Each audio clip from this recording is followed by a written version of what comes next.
अलख निरंजन सतगुरुदेवा, अलख निरंजन सत रोग विभंजन सतगुरुदेवा।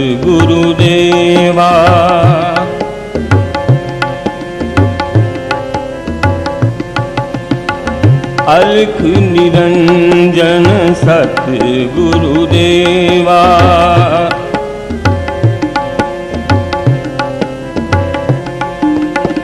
पाप ताप विपदा के हरता, पाप ताप विपदा के हरता, हे दुख भंजन सतगुरुदेवा।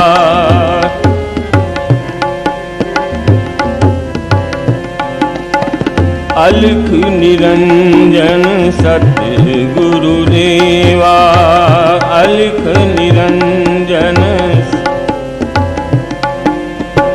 रोग विभंजन सतगुरुदेवा, रोग विभंजन।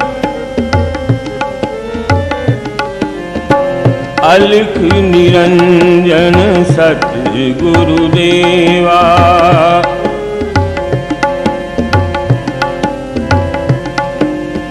तृष्णा अंतर रही जलावत, तृष्णा अंतर दूर करंजन सतगुरुदेवा, दूर करंजन। अलख निरंजन सतगुरुदेवा, अलख निरंजन रोग विभंजन सतगुरुदेवा, रोग अलख निरंजन सतगुरुदेवा।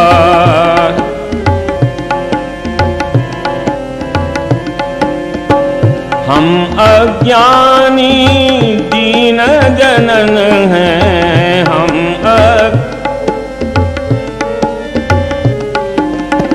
हम अज्ञानी दीन जनन हैं, जगत उदाहरण सतगुरुदेवा, जगत उदाहरण सतगुरुदेवा। अलख निरंजन सतगुरुदेवा,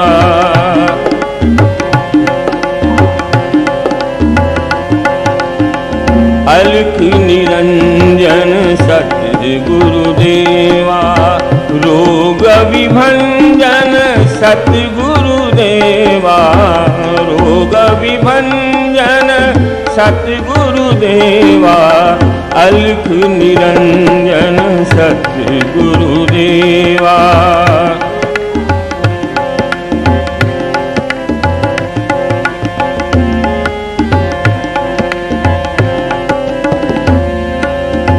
तीर्थ शिवोम दुखी जन तेरे, तीर्थ शिवोम दुखी जन तेरे, कष्ट न सावन सतगुरुदेवा, कष्ट न सावन सतगुरुदेवा।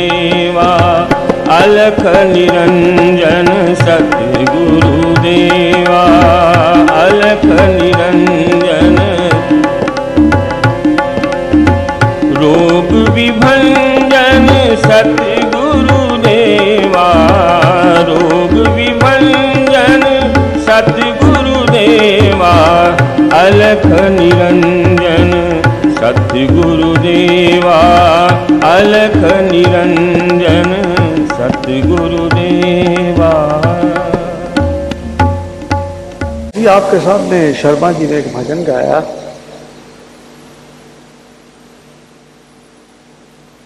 अलख निरंजन सदगुरुदेवा,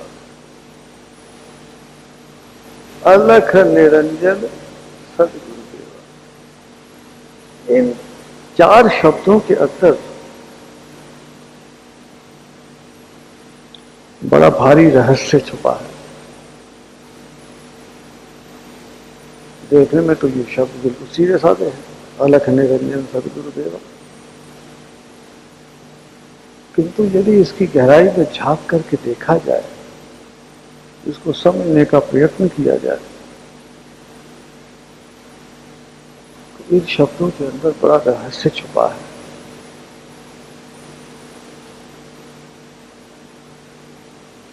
सदगुरुदेव के लिए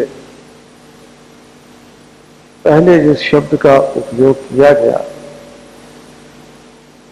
वो है अलख। अलख का अर्थ है जिसको लखा ना जा सके, जिसको देखा ना जा सके। अब देखना कई प्रकार से होता है। आंखों से भी देखा जाता है, कानों से सुनकर के भी देखा जाता है, सूंघकर भी देखा जाता है, चख कर भी देखा जाता है, छू कर भी देखा जाता है। अर्थात जो पांचों ज्ञान इंद्रियां हैं वो इस जगत का ज्ञान प्राप्त करने का माध्यम है। इन पांचों प्रकार से हम जगत को, जगत की वस्तुओं और पदार्थों को, जगत के दृश्यों और जीवों को, किसी को हम छू करके देखते हैं, किसी को हम चख करके देखते हैं, सूंघ करके देखते हैं, सुन करके देखते हैं। अर्थात हमको जो ज्ञान प्राप्त होता है वो इन ज्ञान इंद्रियों के माध्यम से किसी न किसी तरह हमारे अंदर उसका प्रतिबिंब आता है, वो ज्ञान हमारे अंदर उंडेला जाता है। किंतु सदगुरु ऐसा है जो कि अलख है, उसको लखा नहीं जा सकता, उसको देखा नहीं जा सकता, सुना नहीं जा सकता, चखा नहीं जा सकता, सूंघा नहीं जा सकता और छुआ नहीं जा सकता।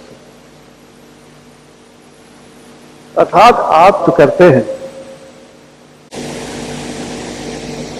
वो सदगुरु के लिए बेकार है।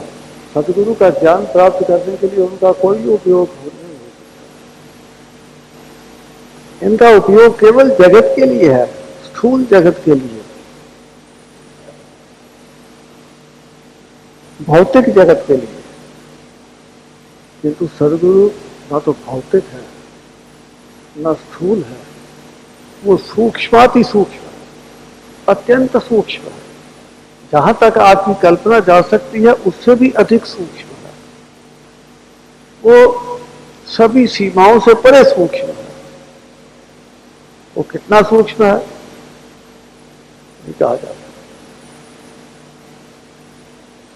तो उसको देखा नहीं जा सकता। हम जो आपके सामने बैठे हैं, हमें तो आप देख रहे हैं और हमारी बात को सुन रहे हैं। इसका अर्थ ये हुआ कि हमको आप लख रहे हो, देख रहे हो, सुन रहे हो। आपकी जो ज्ञान इंद्रियां हैं हम उनकी पकड़ में हैं, उनकी सीमा में हैं। तो ये शरीर जो आपके सामने बैठा है ये सदगुरु, क्योंकि सदगुरु तो अलग है और हम तो आपको दिखाई दे रहे हैं। ये शरीर जो आपको दिखाई देता है, जिसको आप छू करके देख सकते हैं, ये सदगुरु है। कहा जाता है सदगुरु, ये सब व्यवहारिक भाषा है। कहा जाता है कि हमारे सदगुरु महाराज आए हैं। सदगुरु ना कहीं जाते हैं ना कहीं आते हैं, वो तो सर्वव्यापक है। वो कहां जाएंगे कहां आएंगे। हमारे सदगुरु ने ऐसा कहा। अरे सदगुरु कहां के आने वाले और कौन कौन सुनने वाला है। सदगुरु तो अलग है।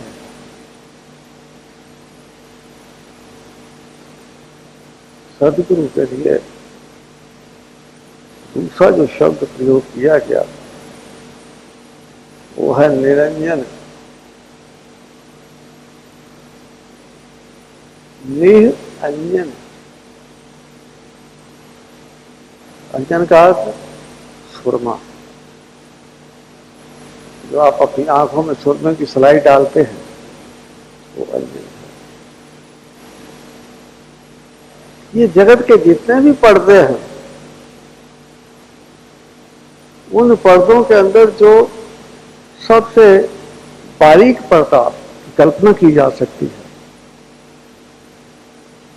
वो है सुरमे की सलाई जो आंख में डालते हैं।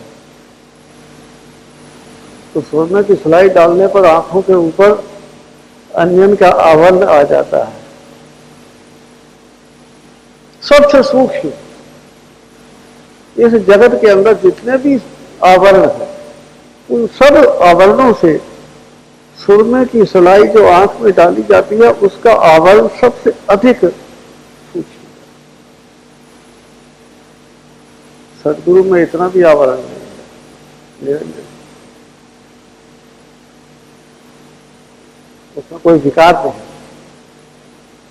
उसमें कोई संस्कार नहीं, सदगुरु में कोई वासना नहीं, सदगुरु में कोई अज्ञान नहीं, सदगुरु में कोई भ्रांति नहीं, सदगुरु में कोई परिवर्तन नहीं,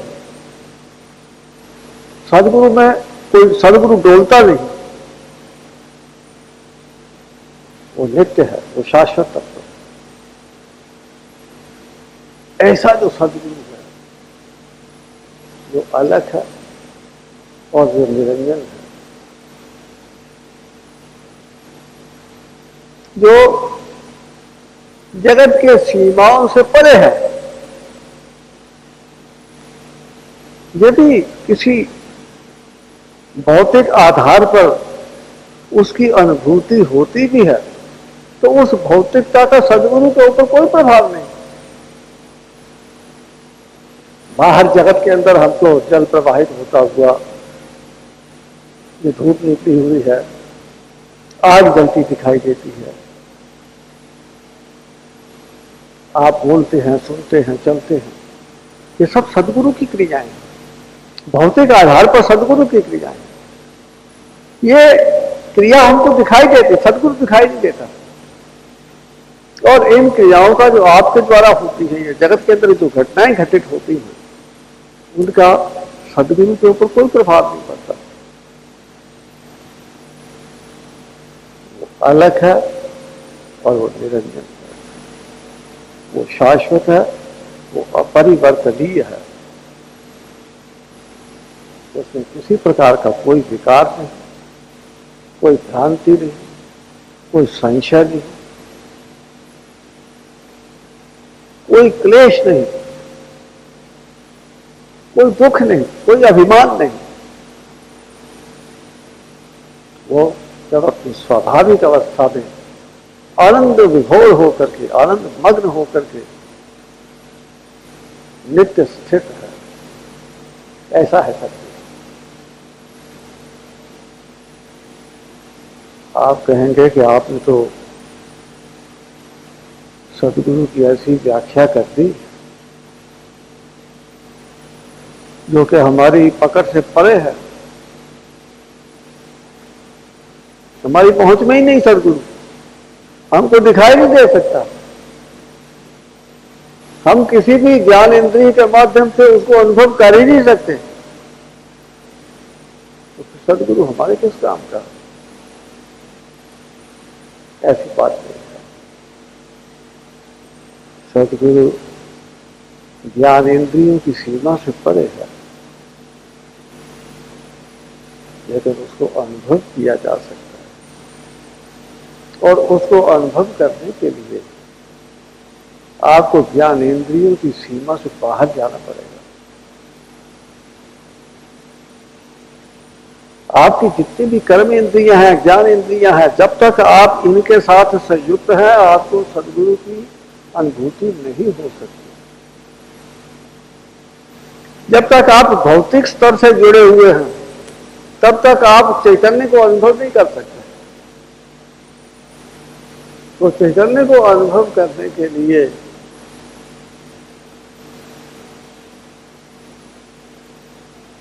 चैतन्य हमारे सामने होना चाहिए, हमारे सामने क्रियाशील होना चाहिए। लेकिन हमारे सामने का अर्थ ये नहीं है कि हमको इस आंखों से देखना चाहिए, नहीं, हमारे अंतर में उसकी प्रत्यक्ष क्रियाशीलता की अनुभूति होनी चाहिए। और ये अनुभूति हमारे अहम से परे है, हमारे कर्तृत्वाभिमान से परे है, हमारे ज्ञान इंद्रियों की पकड़ से परे है। वो भौतिकता के अत्यंत सूक्ष्म स्तर के ऊपर, चित्त के ऊपर, मन के ऊपर उसकी जो क्रियाशीलता है और उसकी अंतर्मुखी वृत्ति होने पर उसकी जो अनुभूति होती है, वो सदगुरु की प्रथम अनुभूति है। हमारे गुरु महाराज कहा करते थे कि सदगुरु को तो कोई देख नहीं सकता,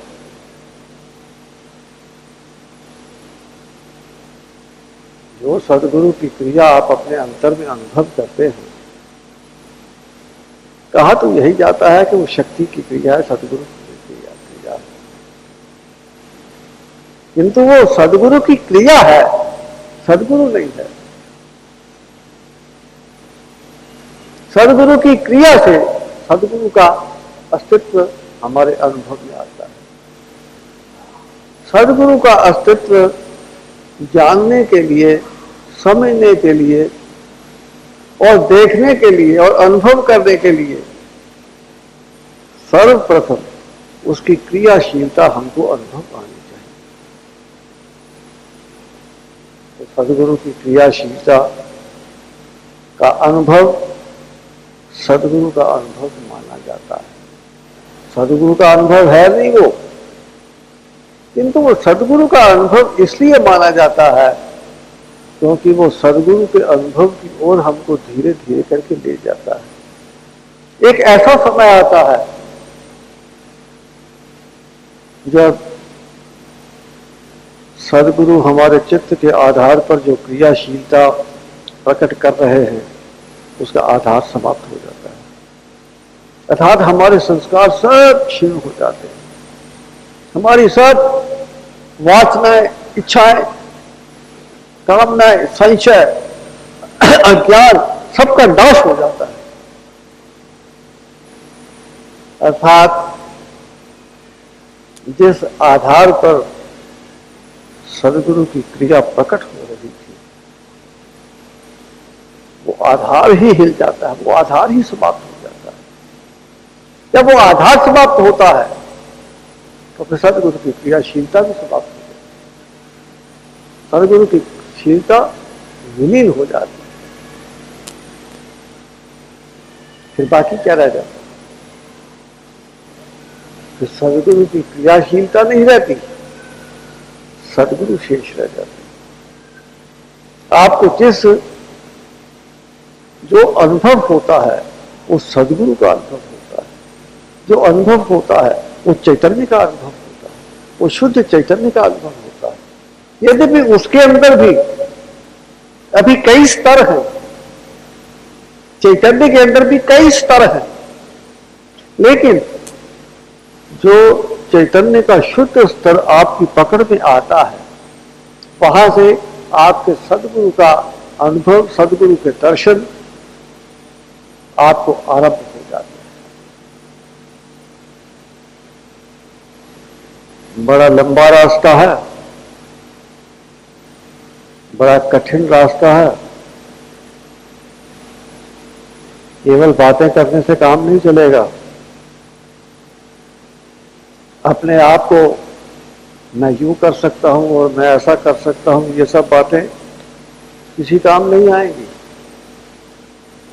क्योंकि आपका अभिमान जब तक बना है तब तक आप भौतिक स्तर के ऊपर हो। जब तक आपके अंदर अभिमान है तब तक आप जगत से ऊपर उठ नहीं रहे। जब जगत से ऊपर ही नहीं उठ रहे, जगत से उठना, फिर शरीर से उठना, फिर अपनी भौतिक ज्ञान इंद्रियों, कर्म इंद्रियों से ऊपर उठना, ये तो बड़ी लंबी प्रक्रिया है। आप में अभिमान है तो आप भौतिक स्तर के ऊपर ही घूम रहे हैं।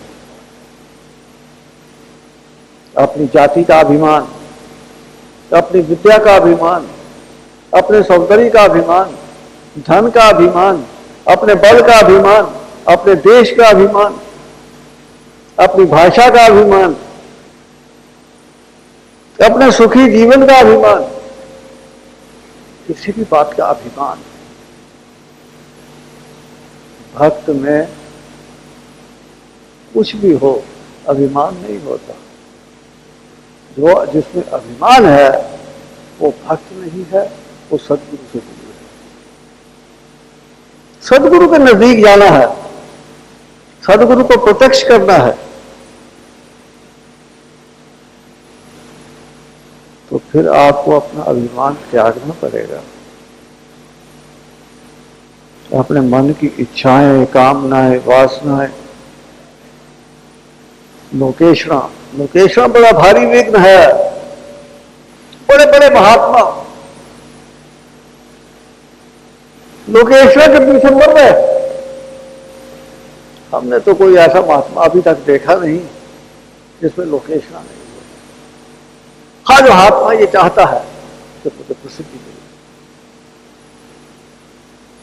हर आदमी ये चाहता है कि जगत के अंदर मेरा यश फैले, मेरा नाम हो। कलाकार भी यही चाहता है, पहलवान भी यही चाहता है, खिलाड़ी भी यही चाहता है, राजनेता भी यही चाहता है।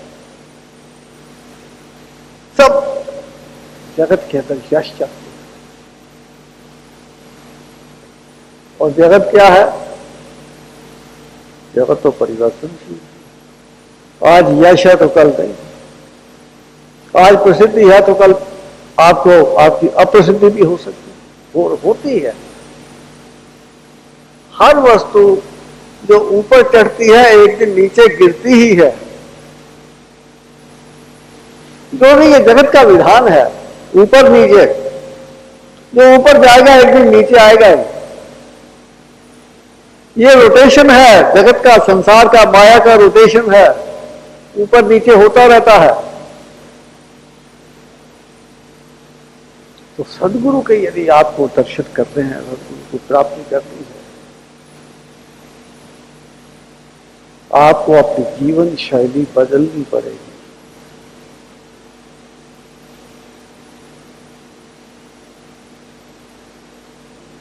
अपना कार्यक्रम,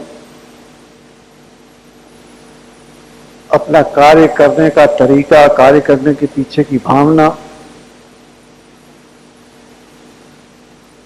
अपने मन के विचार सब चेंज करने पर, सब बदलने पड़ेंगे। तब जाकर के सदगुरु को आप प्रत्यक्ष अनुभव कर सकते हैं। अभी आप लोग अपने मन के अंदर ऐसा विचार कर सकते हैं कि हमको तो शक्ति की क्रिया की अनुभूति होती है और गुरु महाराज के, सदगुरु के दर्शन हमको होते हैं।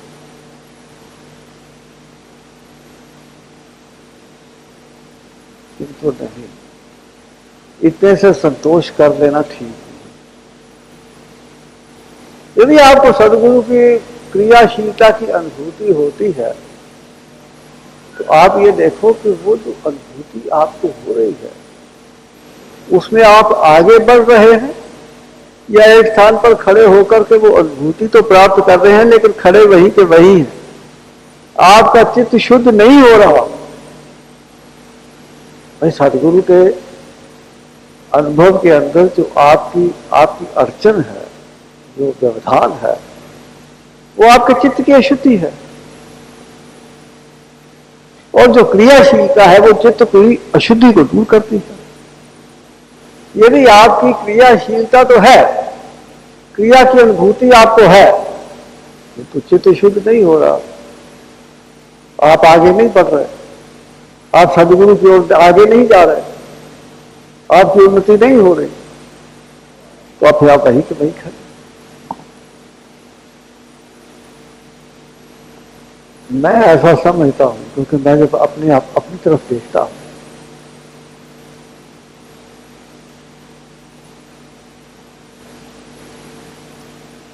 हम भी कई वर्ष बीत गए, थोड़ा बहुत साधन तो करते ही हैं। सन 59 में गुरु महाराज के पास हम आए थे, तब दीक्षा हुई थी। अभी 2004 चल रहा है, लगभग 45 वर्ष हो गए। थोड़ा बहुत जितना भी गुरु महाराज करवाते हैं उतना साधन करते हैं। जो गुरु महाराज ने हमसे सेवा करवाई अच्छी पूरी, जितनी जैसी भी बन पड़ी वो भी करने का प्रयत्न किया। किंतु जब हम अपने अंदर झांक करके देखते हैं कि हम कहाँ खड़े हैं, तो ऐसा लगता है कि जहां 45 वर्ष पहले खड़े थे वहीं आज भी खड़े हैं। एक कदम भी तो आगे नहीं बढ़े।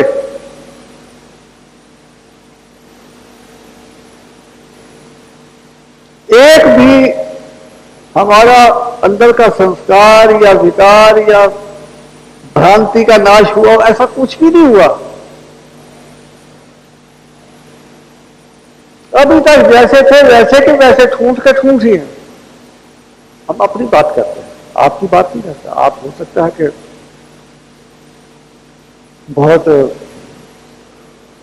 उन्नत हो गए हों, वेल एडवांस्ड हो सकता है,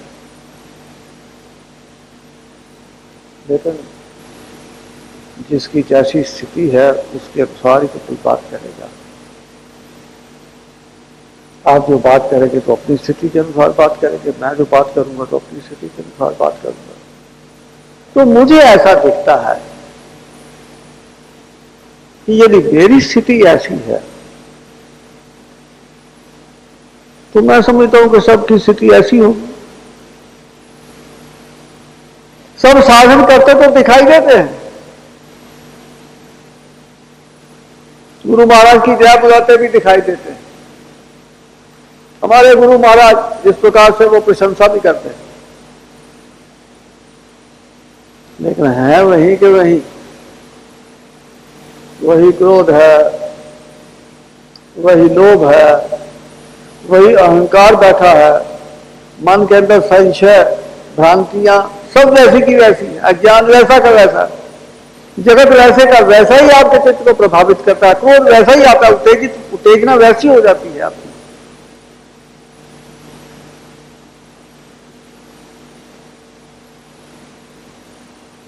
ये सारी बातें हैं, इन बातों पर थोड़ा सा विचार करो कि आप कहां खड़े हो। मैंने तो अपनी बात कही कि मैं तो वहीं का वहीं खड़ा हूं, मैं तो अब आगे एक कदम भी नहीं बढ़ा। किंतु आपको भी ये सोचना है कि आप कितना आगे बढ़े हैं। यदि आप आगे नहीं बढ़े तो आपके लिए सोचनीय विषय है, मेरे लिए भी सोचनीय विषय है। मैं भी बहुत कभी कभी मन ऐसा उदास हो जाता है कि क्या कमाया हमने। बड़े बड़े महात्मा बड़ी बड़ी लंबी स्पीचेस देते हैं, लंबे लंबे भाषण प्रवचन करते हैं, ब्रह्म को साक्षात आपके सामने खड़ा कर देते हैं, सारी बातें ठीक हैं, किंतु उनके अंदर चित्त में झांक करके देखो तो उनका अंदर से वो सब पोले ही दिखाई देंगे। किसी महात्मा के अंदर को थोड़ा सा कुरेद करके, सब खोल करके देखो, उसके नजदीक जा करके देखो, उसकी दिनचर्या देखो, उसके हाव भाव देखो, उसके विचार देखो, तो आपको पता लगेगा कि हर महात्मा जो है और हर साधक जो है अंदर से खोखला है, पोला है, सब बाहर की बातें। कोई भाग्यशाली, कोई एक आध ऐसा भाग्यशाली होता है जो इस भीड़ में से आगे निकल करके कुछ प्राप्त कर लेता है, वो सबका वंदनीय हो जाता है, सबका पूज्य हो जाता है, आदरणीय हो जाता है। कोई एक आधा ऐसा होता है, अन्यथा बाकी तो वही के वही रगड़े खाते रहते हैं, वही के वही ऊपर नीचे होते रहते हैं। कभी गुरु बन जाते हैं, कभी चेला बन जाते हैं, कभी महात्मा बन जाते हैं, कभी संसारी बन जाते हैं, कभी अध्यात्म की ओर जाने लगते हैं, कभी भौतिकता में घुस जाते हैं। रहते वही के वही है, वही चक्कर ऊपर नीचे, एक जन्म में कुछ, दूसरे जन्म में कुछ, फिर तीसरे जन्म में फिर वही के वही, और एक ही जन्म में कभी थोड़ा सा आगे जाकर के फिर 2 कदम पीछे आ जाते हैं। ये जो जन्म है आपका, ये कोई पहला जन्म तो है नहीं। पता नहीं कितने जन्म आप ले चुके हैं, कितनी बार पैदा हुए, कितनी बार आपने मृत्यु को गले लगाया, और प्रत्येक बार इस धरती पर जब आपका अवतरण हुआ है तो आपने कुछ ना कुछ रंगत दिखाई है। कई बार तो आप सन्यासी बने, कई बार आप चोर डाकू बने, कई बार आप संसारी हुए, कई बार विरक्त हुए, कई बार बड़े भारी विधायी नेता हुए, कई बार आप राजा हुए, कई बार भिखारी हुए, और कई बार आप पशु पक्षी हुए।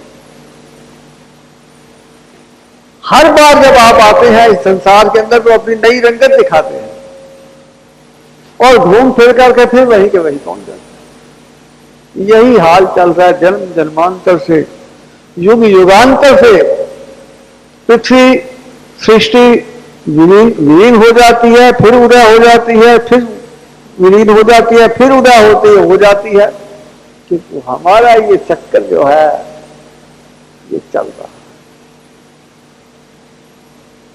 सृष्टि विलीन हो जाए, सृष्टि उदय हो जाए, किंतु हमारा जो आवागमन का जो चक्र है और नए नए रूप धर करके बार बार इस सृष्टि के अंदर आना, ये क्रम टूटता नहीं। अध्यात्म का अर्थ है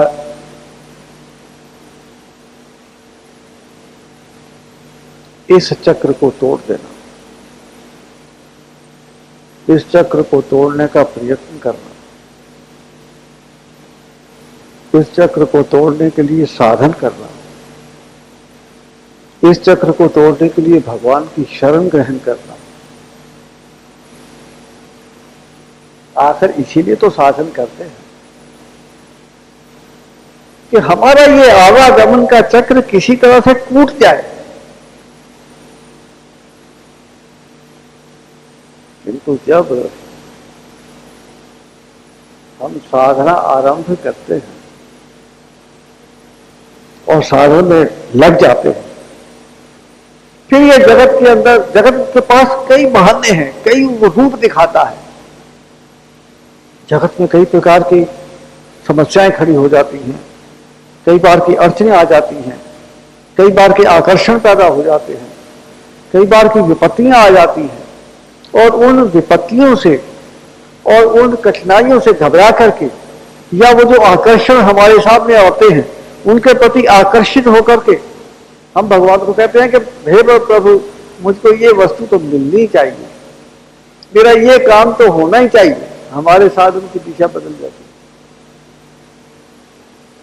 जो साधन हम आवागमन का चक्र तोड़ने के लिए कर रहे होते हैं, वो आवागमन का चक्र और तीव्र गति से चलाने के काम आने लगता है।